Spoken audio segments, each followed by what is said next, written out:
बंगाल को लेकर आज की तारीख में देश में बहुत सारे लोग चिंतित हैं, परेशान हैं और ये सोचने पर मजबूर हैं कि आखिर वहाँ हो क्या रहा है। क्यों वहाँ पर हिंदुओं को चुन चुन कर निशाना बनाया जाता है और क्यों चुनाव से पहले और चुनाव के बाद भाजपा को वोट देने वाले या हिंदूवादी सोच रखने वाले लोगों की हत्याएं सामने आती।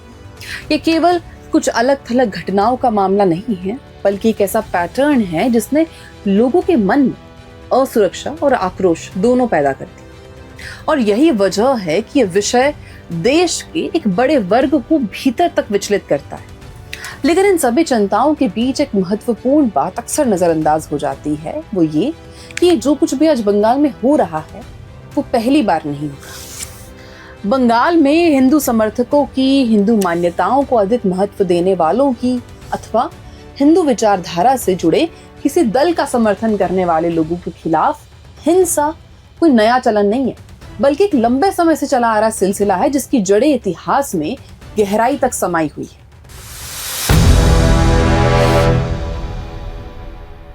बंगाल में इस प्रकार की हिंसा का इतिहास बहुत पुराना है। अगर इसकी जड़ों को समझना हो तो हमें आजादी से पहले के समय में जाना होगा।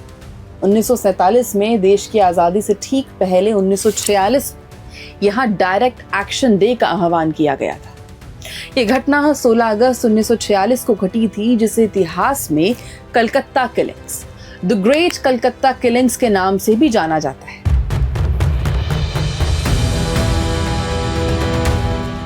और यही वो मोड़ था जिसने बंगाल में संगठित हिंसा और वैचारिक टकराव की एक ऐसी नींव रखी जिसके प्रभाव आज भी समय समय पर देखने को मिलते हैं। आज इस वीडियो में आप देखेंगे 1946 में बंगाल की वो त्रासदी जहां सरेआम हिंदुओं का कत्लेआम किया गया। ये सच है उस डायरेक्ट एक्शन डे का जहां प्रशासन खुद कातिल बन चुका था और हिंदू समाज शिकार। लेकिन इस तरह हार मानकर मरने वाले तो हिंदू भी नहीं थे। ये कहानी है उस प्रचंड पलटवार की जिसने दंगइयों के घुटने टिका दिए थे।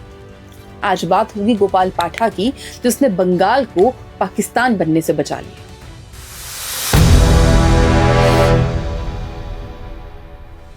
साल 1946 का भारत एक बारूद के ढेर पर बैठा था। अंग्रेज अपना बोरिया बिस्तर समेट रहे थे, लेकिन मोहम्मद अली जिन्ना के मन में एक ही जुनून था, पाकिस्तान बनाना। वो चाहता था कि भारत के दोनों कोनों पर मुस्लिम बहुल इलाके काटकर पाकिस्तान बनाया जाए। एक पश्चिमी पाकिस्तान जो आज का पाकिस्तान है और दूसरा पूर्वी पाकिस्तान जो आज बांग्लादेश है। इन दोनों हिस्सों के बीच करीब 2000 किलोमीटर का फासला था और बीच में पूरा उत्तर भारत यानी कि हिंदुस्तान खड़ा था। अब जिन्ना जानते थे कि दो ऐसे टुकड़े जो आपस में जमीन से नहीं जुड़े वो कभी भी एक मजबूत मुल्क नहीं बन सकते। और यही वजह था कि बंगाल उनके लिए केवल एक जमीन का टुकड़ा नहीं था, बल्कि अस्तित्व की लड़ाई थी। जिन्ना जानता था कि अगर कोलकाता भारत के पास रहा तो पाकिस्तान एक बंजर जमीन के टुकड़े से ज्यादा कुछ नहीं होगा। इसीलिए उसने और उस समय मुस्लिम लीग पार्टी से बंगाल के मुख्यमंत्री रहे हुसैन शहीद सुहरावर्दी ने बंगाल को कॉन्क्वेर करने का प्लान बनाया। वैसे तो जिन्ना मुस्लिम हिंदू भाई भाई की बड़ी पैरवी करता था, लेकिन 29 जुलाई 1946 को बॉम्बे में जिन्ना ने अपना ही चोला उतार फेंका और 16 अगस्त 1946 को ऐलान किया कि आज हम संवैधानिक रास्तों को छोड़ रहे हैं, आज हम डायरेक्ट एक्शन करेंगे।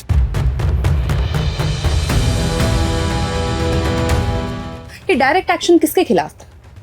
ये उन निहत्थे हिंदुओं के खिलाफ था जो सदियों से बंगाल की संस्कृति को सींच रहे थे। और इस नरसंहार का ब्लूप्रिंट तैयार किया था खुद बंगाल के मुख्यमंत्री हुसैन शहीद सुहरावर्दी ने। सुहरावर्दी ने मुख्यमंत्री की कुर्सी पर बैठकर वो काम किया जो कोई दुश्मन देश का सेनापति भी नहीं करता। उसने 16 अगस्त को सरकारी छुट्टी घोषित कर दी। क्यों?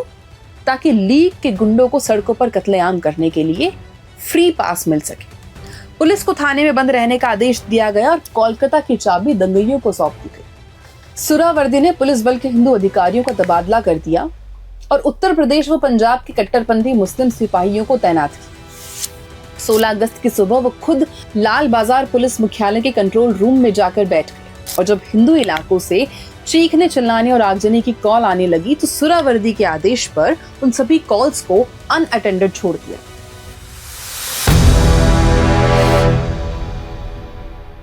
16 अगस्त 1946 को नमाज के बाद से ही मुस्लिम्स को भड़काने की साजिश शुरू हो चुकी थी। मस्जिदों से मौलवियों ने भड़काऊ भाषण देना शुरू कर दिया और फिर दोपहर तक कोलकाता के शहीद मीनार पर करीब 3 लाख की मजहबी भीड़ जमा हो गई। नारे तकबीर और अल्लाहू अकबर के नारे लगाए जा रहे थे। सुहरावर्दी ने सरेआम जिहाद का आह्वान किया और हिंदुओं के कत्लेआम का फरमान जारी कर दिया।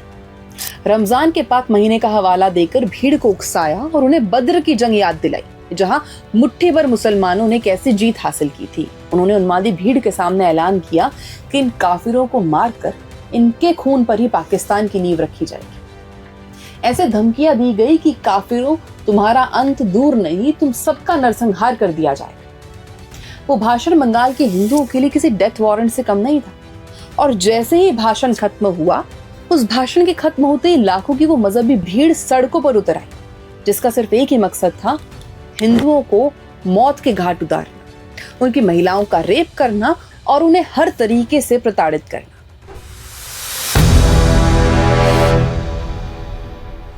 16 और 17 अगस्त 1946 को कोलकाता की सड़कों ने वो मंजर देखा जिसे पिशाच भी देखकर डर जाए।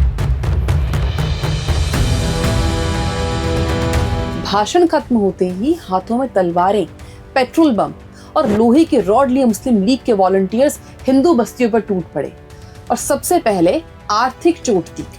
हिंदुओं की हजारों दुकानें फूंक दी गई। कॉलेज स्ट्रीट से लेकर बो बाजार तक जिधर नजर जाती सिर्फ धुआं और लाशें थी।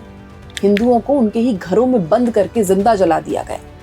छोटे छोटे बच्चों को उनके माता पिता के सामने दीवारों पर पटक कर मारा गया। ये दंगा नहीं था, ये हिंदुओं को मिटाने का एक व्यवस्थित ऑपरेशन था। दंगाइयों ने न केवल हिंदुओं को मारा बल्कि उनके शवों को एक ट्रॉफी की तरह इस्तेमाल किया। चश्मदीदों और उस समय की खुफिया रिपोर्ट्स के अनुसार कोलकाता के कई बाजारों में हिंदू व्यापारियों के सिर काटकर उनकी ही दुकानों के शटर पर टांग दिए गए थे और ये संदेश देने की कोशिश की थी कि अब इस शहर पर और इन दुकानों पर हिंदुओं का कोई हक नहीं बचा। दुकानों के बाहर लिखे हिंदू होटल और हिंदू स्वीट्स जैसे बोर्ड्स पर खून से पाकिस्तान लिख दिया गया था। और दरिंदगी की हद तो तब पार हो गई जब हैरिसन रोड और मध्य कोलकाता के इलाके में दंगाइयों ने हिंदू पुरुषों के कटे हुए सिरों को सड़क पर रखकर उनसे फुटबॉल की तरह खेला। ये केवल हत्या नहीं थी बल्कि एक पूरे धर्म और कौम को मानसिक रूप से कुचलने और उन्हें जानवर समझने की क्रूर मानसिकता थी।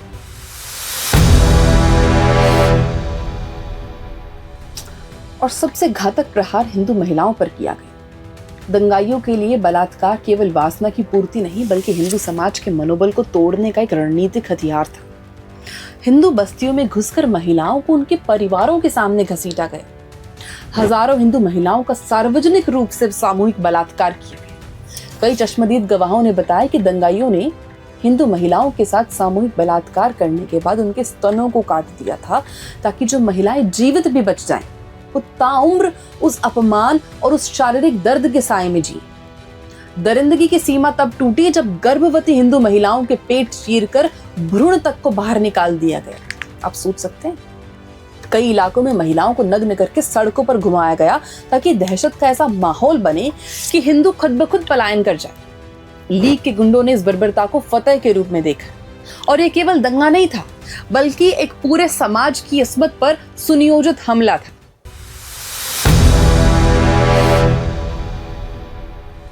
और इस पूरी कहानी का सबसे काला पृष्ठ विक्टोरिया इंस्टीट्यूट में लिखा गया। ये एक प्रतिष्ठित महिला कॉलेज था जहां 16 से 21 साल की हिंदू छात्राएं शिक्षा ले रही थी। 16 अगस्त की दोपहर दंगाइयों की एक हिंसक भीड़ ने कॉलेज के गेट तोड़ दिए। वहां मौजूद छात्राओं के साथ जो हुआ वो मानवता के माथे पर सबसे बड़ा कलंक है। दर्जनों छात्राओं का कैंपस के भीतर ही सामूहिक बलात्कार किया गया। उनकी चीखें दीवारों में ही दम तोड़ गई और हैवानियत यही नहीं रुकी। उन लड़कियों की हत्या करने के बाद उनके क्षत विक्षत और निर्वस्त्र शवों को कॉलेज की खिड़कियों से बाहर लटका दिया गया और ये कृत्य इसलिए किया गया ताकि पूरे शहर के हिंदुओं को ये संदेश दिया जा सके कि उनकी आने वाली पीढ़ी का क्या हश्र होगा। सुहरावर्दी की पुलिस कुछ ही दूरी पर खड़ी थी लेकिन उन्होंने एक गोली तक नहीं चलाई।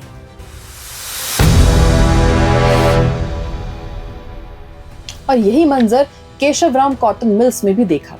ये आधुनिक इतिहास का सबसे बड़ा स्लॉटर हाउस था।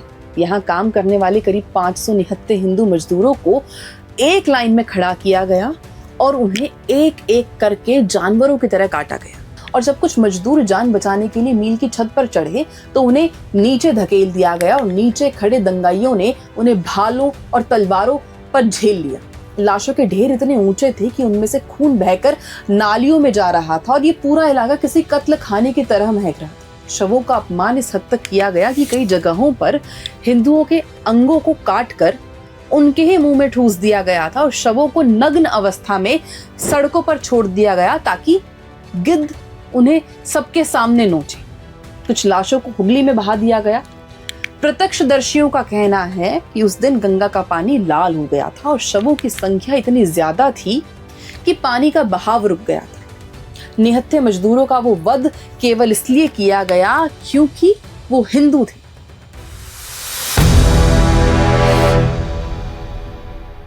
कोलकाता के इस नरसंहार की नींव में कहीं ना कहीं कांग्रेस का अति आत्मविश्वास भी छिपा था। 10 जुलाई 1946 को पंडित नेहरू ने कह दिया कि कांग्रेस कैबिनेट मिशन की शर्तों को मानने के लिए बाध्य नहीं। नेहरू का यह बयान जिन्ना के लिए वो हथियार बन गया जिसका इंतजार वो बरसों से कर रहा था। कांग्रेस ने जिन्ना की कट्टरता को कभी गंभीरता से नहीं लिया। उन्हें लगा कि डायरेक्ट एक्शन केवल एक राजनीतिक विरोध होगा, जबकि वो एक सशस्त्र युद्ध की तैयारी थी। और जब कोलकाता जल रहा था तब दिल्ली में बैठी कांग्रेस के अंतरिम सरकार मूक दर्शक बनी तमाशा देखती है। लेकिन सबसे ज्यादा आहत करने वाली भूमिका रही महात्मा गांधी की। ऐसा कहा जाता है कि जब हिंदू गाजर मूली की तरह काटे जा रहे थे तब गांधी ने नसीहत दी कि आत्मरक्षा के लिए भी हिंसा मत करो। उन्होंने यहां तक कह दिया कि हिंदुओं को छिपने या लड़ने के बजाय बहादुरी से मर जाना चाहिए। गांधी के इस बयान ने हिंदुओं को वैचारिक रूप से निहत्था और कमजोर कर दिया। जहां एक और मजहबी भीड़ हथियारों के साथ सड़कों पर तांडव कर रही थी, वहीं दूसरी ओर गांधी जी की ये नसीहत हिंदुओं को असहाय और लाचार बलि का बकरा बनने के लिए प्रेरित कर रही थी। लेकिन गोपाल पाठा गांधी की इस नसीहत को लेने से साफ मना कर चुके थे। वो ये समझ चुके थे कि हिंदुओं को अब अपनी रक्षा के लिए हथियार उठाने होंगे।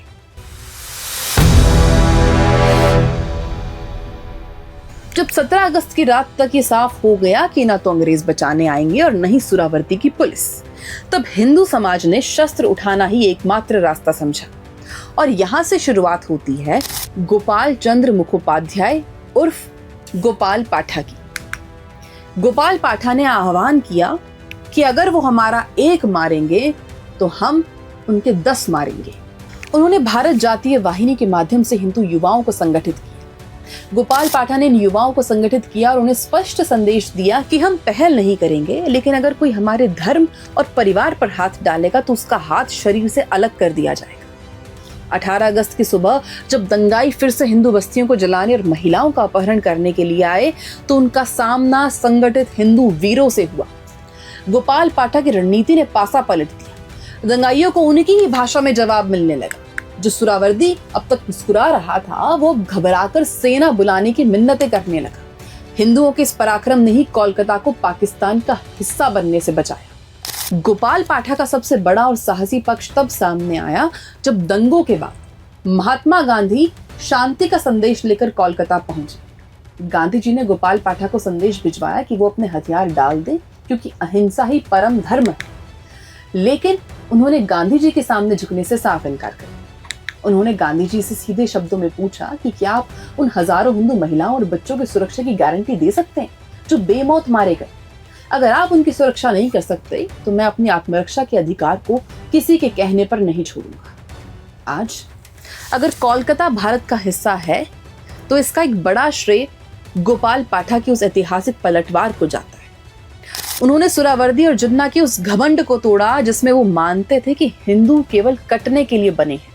लेकिन दुख की बात यह है कि आजादी के बाद के इतिहासकारों ने गोपाल पाठा को एक गुंडा या स्थानीय अपराधी कहकर उनकी छवि धूमिल करने की कोशिश की ताकि अहिंसा के नैरेटिव को बचाया जा सके। लेकिन सच को ज्यादा देर तक दबाया नहीं जा सकता। गोपाल पाठा ने कभी किसी ऊंचे पद या सत्ता की लालसा नहीं की। उन्होंने अपना काम पूरा किया और वापस अपनी मटन की दुकान पर लौट गए।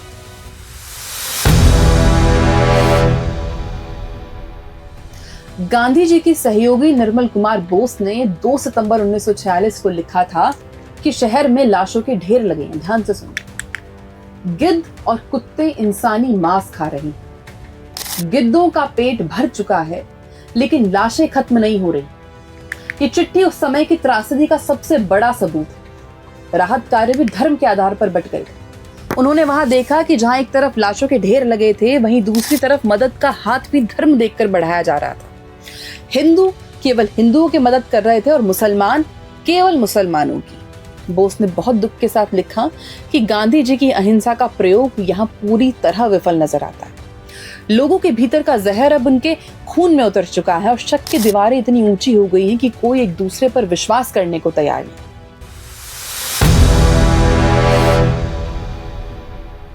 आज एक बार बंगाल वही पुरानी स्क्रिप्ट लिख रहा है। इतिहास केवल बीता हुआ कल नहीं होता, बल्कि वो भविष्य के लिए एक आईना होता है।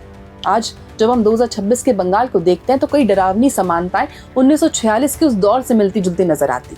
1946 में सुहरावर्दी ने सत्ता का इस्तेमाल करके खास वोट बैंक को खुश करने के लिए हिंदुओं का नरसंहार होने दी।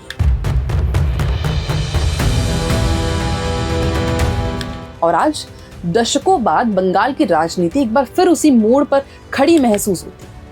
ममता बनर्जी के शासनकाल में सिंडिकेट राज, चुनाव के बाद होने वाली हिंसा और संदेश खाली जैसी घटनाओं ने बंगाल के आम नागरिक के मन में वही पुराना डर पैदा कर दिया।